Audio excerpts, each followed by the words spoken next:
歡迎嚟到冰島第10日嘅行程。嚟到接近行程嘅尾聲，我哋今日會帶大家返到去首都 Reykjavik 附近嘅黃金圈睇下。黃金圈包括有辛格維利國家公園，附近仲有個神秘嘅藍色秘境瀑布。之後我哋會去到好壯觀嘅黃金瀑布，然後就會去埋黃金圈尾站嘅間歇泉。今晚我哋就住喺間歇泉附近嘅一間酒店。唔講咁多，即刻開始我哋今日嘅行程啦！睇嚟上天都唔係好眷顧我哋。睇天氣預報，今日差唔多全日都會落雨。今日我哋仲會去黃金圈，作為冰島其中一個重要嘅遊客景區。雖然影相都冇咁靚，但我哋預咗今日都要打水戰啦。介紹而家呢條隧道先。呢條隧道叫鯨魚峽灣隧道，係冰島鯨魚峽灣下嘅海底公路隧道。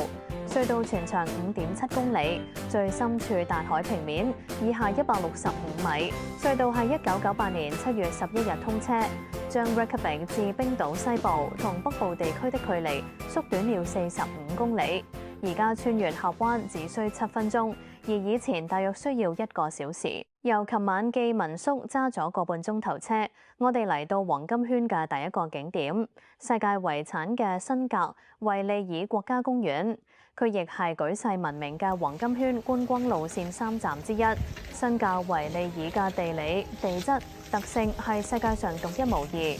歐亞大陸板塊與美洲大陸板塊喺呢度匯合，且暴露係海平面之上，全世界得冰島先可以睇到呢個地質奇觀。遊覽嘅時候可以由美洲大陸板塊開始睇，資訊牌上面可以見到呢個地區板塊更多資訊同歷史。Lögberg 或者叫法律岩，被認為係世界上第一個議會嘅所在地。自公元930年以來，呢個重要嘅地點見證咗無數嘅裁決、法律宣告、法律委員會嘅審理同埋國家公告。辛格維利爾國家公園嘅庭議會程序會係為期2週嘅集會喺呢度進行。離開辛格維利爾國家公園之後，我哋去咗一個車程大約45分鐘嘅一個神秘景點，佢就係叫做 Brúarfoss 藍色秘境瀑布。我哋一齊去睇下啦。泊好車之後，先見到一個警告牌，叫人注意唔好行咁近藍河。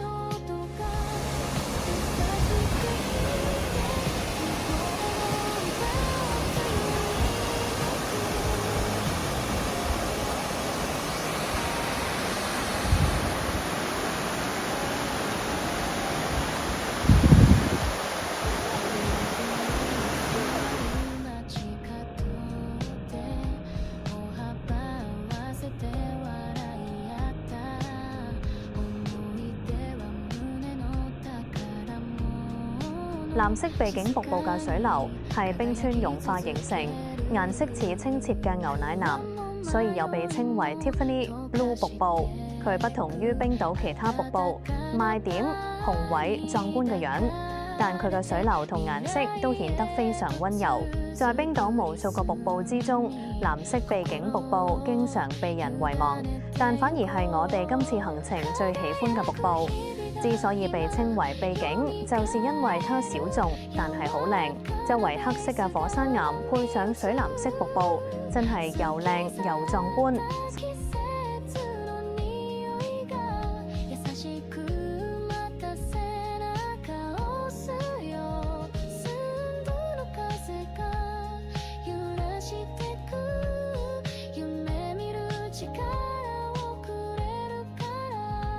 睇完瀑布雨仲係繼續落，唯有找個地方醫下肚先。我哋喺地圖上見到一間評分唔錯嘅農場餐廳。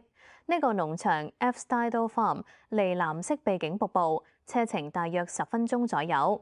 呢間農場餐廳分開左上下2層，下面嗰層係賣牛奶雪糕，上面嗰層就係食牛肉漢堡㗎。但最搞笑嘅一樣嘢，你可以一邊坐喺度食嘢，一邊睇住隔離嘅牛喺度食草，而佢哋都即將變成大家嘅食物。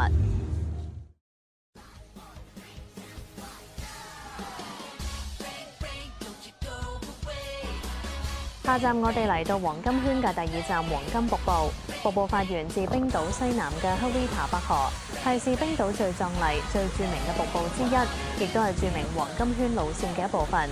Golfos， 一名意思係解黃金瀑布，以其磅礴嘅水勢而聞名。瀑布由哈別夏河匯流而成，而黃金瀑布並非由單一瀑布而成，而是由兩個獨立落差瀑布組成。第一道落差為11米，隨後是更為壯觀的21米落差。呢兩級瀑布相連，高低落差共約為32米。瀑布展現那大自然磅礴嘅力量。睇完黃金瀑布，我哋就去附近賣 souvenir shop 行下。值得留意有冰島當地品牌66度 North， 之後你見到啦推 lava 石，都係一個特色紀念品。我哋今次都有拎返香港，之後再附近行個圈，就準備食埋嘢先返去。